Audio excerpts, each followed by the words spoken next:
Netcode'dagi 27-savol bizga bitta list beradi va bitta alohida int turiga bitta butun son beradi. Hop, biz nima qilishimiz kerakligini aniqlab yozib qo'ygan. Aytgan, shu arrayda sonlar beriladi va bitta son beriladi value'da.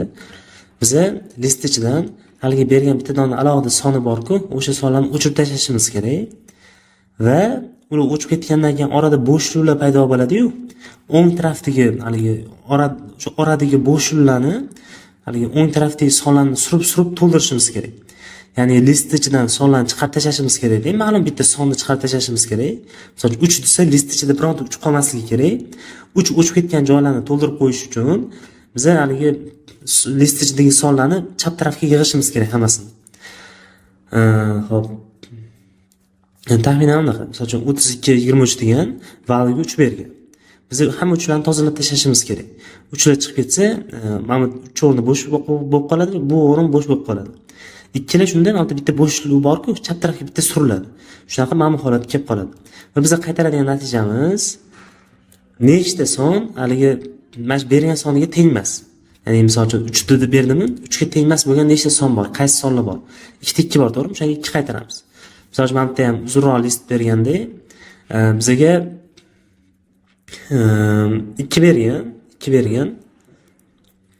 2 berganda biza list ichidan ikkilarni tozalab tashlashimiz kerak. Ikkilarni tozalab tashlaymiz. Mana shu 3 ta ikkilarni. Va mana buni o'rniga 3 0 to'g'ri suriladi chapga. Va biz qaytaradigan natijamiz 2 ga tengmas nechta son bor? 0 bor, 1 bor, 3 bor, 0 bor, 4 bor. Общий 5 ta son bor ekan. Shuning uchun biz 5 qaytarishimiz kerak. Listni shunchaki o'zgartirib qo'yamiz. Buni hech qayerga qaytarmaymiz. O'zi tekshirib oladi. O'zgartirganimizda 5 esa qaytarishimiz kerak. Yani nechta mana shu bergan valuesiga teng bo'lmagan sonlar bor. Shularni qaytarishimiz kerak. Shart shu. Xo'p. Endi birinchi navbatda funksiyani olib tashlab olaylik. Va to'g'ri joyga tashladim. Hop, endi bitta misol olaylik-da, qanaqa tartibda buni yechamiz, shuni ko'raylik. Misol uchun mana shuni option olaylik. Bizda names degan list bor va bitta value bergan. Hop, biz birinchi navbatda qarang, nima qilamiz? Bizga bitta o'zgaruvchi kerak bo'ladi. Tasavvur qiling, shu mana yulduzcha qo'yib qo'yaman. Mana shuni i deb tasavvur qilamiz. Yulduzchani yo'qida qanaqadir tirechani qo'yib qo'yaman. Mana shuni i deb tasavvur qilamiz. Mana shuni. Hop, boshida 3 ta turadi bu. 3 ta turadi-da. Biz ham names degan bitta list ochib olamiz. Names degan listim aslida olganda mana shuni o'zi bo'ladi. Biz shuni update qilib ketamiz. Boya gaplashdik. Biz misol uchun 3 bersa, 3 larni o'chirib tashlashimiz kerak edi. Qolgan sonlarni chapga surishimiz kerak edi-da. Biz ham o'chirib tashlaymiz va bitta for ichida o'chgan joyning o'rniga yangi son olib kelib qo'yaveramiz. Xo'p, uning uchun bizga bitta i qanaqadir bir count degan bitta o'zgartirish ochib olamiz-da. Boshlanish qiymati 0 dan boshlaydi. Xo'p, qanaqa tartibda shart yozamiz? Birinchi o'rindan 3 ta keldi-ya, 3 ga keldik. Bitta for aylantirib yechamiz. 3 dan boshlab ketadi. Boshida 3 ta turadi. Biz aytamiz, mana shu indeksda turgan son bizning value'imizga tengmasmi deymiz. Teng bo'lib qolsa, hech narsa qilmaymiz. Endi mana bitta keyingi suramiz. 2 bo'ldi-ya, 2 3 ga tengmi? Ya'ni bizning value'imizga tengmasmi deb shart beramiz. Tengmas. Xo'p, shu holatda birinchi names tepasiga yozib qo'yaylik. Namesni birinchisiga 2 ni yozib qo'yamiz. 2 ni qo'yib qo'yamiz. O'zi bunaqa bo'ladi. Bu names 3 3 bo'lib turaveradi. Biz faqatgina mana bu count bor-ku, count ham sanab ketadi-da. Count hozir 0 da turibdi, to'g'rimi? Count 0 da turibdi. Mana bu yangi topgan 2 sonimizni mana shu 0 o'rniga olib kelib qo'yamiz. Mana shu qayerda turgan bo'lsa va count bittaga oshiramiz, mana ham bitta suramiz. Endi keyin keladigan son mana bu yerga kelib tushadi. Hop, tepada o'z forimiz mana shu edi. Forimiz shu yerda turadi. Biz bitta keyingisiga o'tamiz. Hop, yana 2. 2 3 ga tengmasmi deymiz. Tengmas. O'sha holatda mana 2 ni olaman-da. Mana names 2 ni olaman-da. Mana buni o'rniga olib kelib qo'yaman. Hozir buni o'rniga ham 2 turibdi. Shu yerga 2 ni olib kelib qo'yaman. Va count bittaga oshiraman. Shunda mana ham bitta keyingisiga o'tadi. Endi yangi topgan sonim mana shu o'rniga kelib tushadi-da. Mana 3 turibdi. 3 3 ga tengmasmi? Bir-biriga teng bo'lib qoldi. Shuning uchun men pastga o'zgartirish kiritmayman. Qolaveradi. Men bittaga suraman. 3 3 3 ga teng emasmi? Birinchi surishim kerak edi. Qisqasi 3 3 ga teng emasmi deymiz. Teng bo'lib qoladi. Shuning uchun pastda hech qanaqa o'zgarish bo'lmaydi. Oxirida listim shunaqa holatda bo'ladi. Countni o'zini qaytaramiz.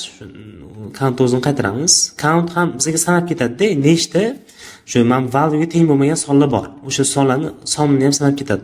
Xo'p, yana bitta misol ko'raylik. Sal murakkabroqni ko'raylik. Value bor ekan. Hop, bizda ikkita narsa beraveradi. Biza qaraylik. Xuddi shu namni shunchaki pastga olmayman. Yangi list ochmayman. Shunchaki buni o'zgartirishim kerak-ku. Men ikkilarni o'chirib tashlab turib, o'rnini to'ldirishim kerak. O'shalarni ko'rishimiz uchun mana shunaqa qilyapmiz. Bitta ochadigan o'zgaruvchimiz count degan o'zgaruvch ochamiz. Boshlang'ich qiymat 0 bo'lib turadi. Count bu biza nechta mana shu value ga teng bo'lmagan sonli topdik. O'shani ifodalab beradi. Va boshida 0 turadi-ya. Shu mana shu namisining 0-siga qarab turadi u. Count bu indeks sifatida ham ishlab beradi-da. Nafaqat mana shu value ga teng bo'lmagan sonlarni sanaydi, balkim mana shu namisi indeks sifatida ham ishlab beradi. Indeks bo'lganda ham haligi chapga surilishi kerak edi sonlar. Masalan, 2 o'chib ketsa, 2 ning o'rniga mana 3 kelish kerak, to'g'rimi? O'sha surishni ham bajarib beradi. Xo'p, qanaqa tartibda ishlayapti? Boshida for aylantiramiz endi. For boshi mana shu 0 dan boshlanadi. Xo'p, 0 olamiz-da, mana shu indeksda turgan elementni olamiz-da, value ga teng emasmi deymiz. Teng emasmi? Teng emas bo'lsa 0 ni mana shu namisi o'rniga olib kelib qo'yamiz. Hozir o'zi 0 turibdi, hech narsa o'zgarmaydi. Olib kelib qo'yamiz. Keyin countni bittaga oshiramiz. O'shanda mana bu bitta keyingisiga suradi. Yangi keladigan son mana shu yoqqa kelib tushadi-da. Mana uni ham bittaga suramiz. Hop, 1 ga o'tadi. 1 menga teng emasmi? Teng emas. Mana bu 1 o'rniga kelib tushadi. Keyin count 2 bo'ladi. Mana bu ham bitta keyinga suriladi. 2 ga teng bo'lib qoldi-ya. Bu ham bitta suriladi. 2 ni olib kelyapti. 2 2 ga tengmi? Teng bo'lib qoladi. O'sha payt mana bu hech pastki amalni bajarilmaydi-da, bitta keyingisiga o'tib ketamiz. 2 2 ga teng emasmi? Teng bo'lib qoldi. Yana pastga tushmaydi. Mana bu qolib keturadi. Ozgina qolib turadi. Mana shu joyda to'xtab turadi. 2 da to'xtab turadi. 2 ga teng emas son kelganda mana yurish davom ettiradi. Ya'ni bu yurayotganda aniq bilamiz, son 2 ga teng bo'lib tursa to'xtab turadi. 2 ga teng bo'lmasagina yuradi. Xo'p, mana bu yerda suriladi. Count ham o'zgarmay turaveradi. Pastga o'tmagandan keyin 3 deymiz. 3 2 ga teng emasmi? Teng emas. O'sha payt mana 3 olamiz-da, mana count nechada turganimizni o'sha yoqqa olib kelib qo'yamiz. Va countni bittaga oshiramiz, mana buni ham bittaga suramiz. 3 dan keyin keyingisiga o'tadi, 0 ga o'tadi. 0 2 ga teng emasmi? Teng emas. O'sha 0 mana 2 ning o'rniga olib kelib qo'yamiz. Ikkilar tozalanib ketyapti-da. Mana buni ham to'g'ri qilamiz, mana bu ham bitta suriladi. Va buni ham bitta suramiz. 4 2 ga teng emasmi? Teng emas. O'sha payt 4 mana bu buni surdingmi, surmadingmi? Menimcha o'z to'g'ri turibdi. To'g'ri mana shu yoqqa olib kelib qo'yamiz va uni 5 qilamiz. 0 1 2 3 4. To'g'ri qilingan ekan. Bitta suriladi bu. Endi ham 2 ga keladi, to'g'rimi? 2 ga teng emasmi deymiz. Teng bo'lib qolsa pastga tushmaydi. Hop, listimiz shu tartibda bo'ladi. Listda boshidagi 5 ta elementi hech qaysi 2 ga teng bo'lmagan elementlar bo'ladi, yig'ilgan bo'ladi. O'ng tarafini qizig'i yo'q. Shu boshiga shu sonlarni olib kelib qo'ysak bo'ldi. Hop, bizda 0 1 2 3 4 5 5 ta bo'ldi. Xo'p, mana shu tartibda algoritm yozamiz. Xo'p, buni kodi qanaqa bo'ladi? Juda ham sodda. Intda count degan bitta o'zgaruvchi ochamiz. 0 dan boshlaydi. For int i teng 0 ga, i kichkina namisi lengthiga i plus deymiz. Endi aytamiz, if deyman, namisi intsi teng bo'lmay qolsa value ga. Ya'ni teng bo'lmasa value ga. Anta aytdik-ku, anta bitta son olib turib, men value ga teng emasmi dedi. Teng emas bo'lsagina men pastki shartlar bajarildi. Teng bo'lib qolsa bajarilmadi. O'shaning uchun teng emasmi deyman. Teng bo'lsa nima qilish kerak? Namisi count'inchisi teng bo'lish kerak. Namisning intisiga. Xuddi teng bo'lmasa nima qildik? Amtdan bitta sonni oldik-da, pastga olib kelib qo'ydik. Count'inchi indeksiga olib kelib qo'ydik. Mana shu listda.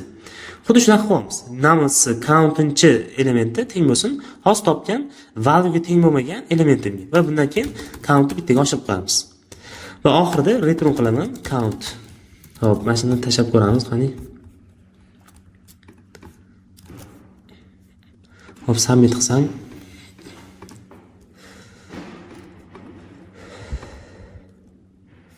Hop, juda yomon emas. Tezligi juda yaxshi, memory ham yomon ko'rsatkich emas. Hop, e'tiboringiz uchun rahmat.